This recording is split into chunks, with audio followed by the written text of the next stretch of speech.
ची रिपोर्ट सार्वजनिक करण्याची सर्वात मोठी मागणी करतात ते अनिल देशमुख.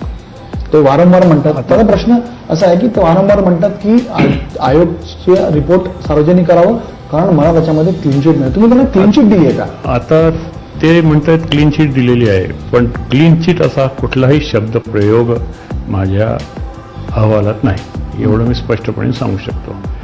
आणि परमवीर सिंगांनी जो मार्ग अंगीकारला त्याबद्दल मी टीकास्पद वर्णन माझ्या याच्यात केलेलं आहे, पण मी क्लीन चिट दिलेली नाही. साक्षी पुरावा आला नाही हे म्हटलंय. मग पुरावे अभावी तुम्ही म्हणताय की त्यांना पुरावे दिले गेले नाही, अभावी नाही, दिलेच गेले नाही. असूनही दिले गेले नाही असं म्हणा तुम्ही.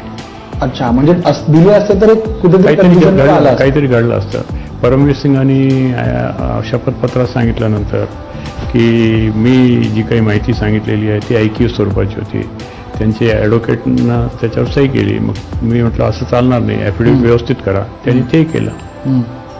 असं घडलेलं आहे. म्हणजे तेरी बी चूक मेरी बी चूकचा असा प्रकार घडलेला आहे दोघांच्या बाबतीत. आता ते एकमेकांच्या विरुद्ध आरोप प्रत्यारोप करत असतील, त्यांना लखलाव, पण त्यावेळेला जाणीव होत होती.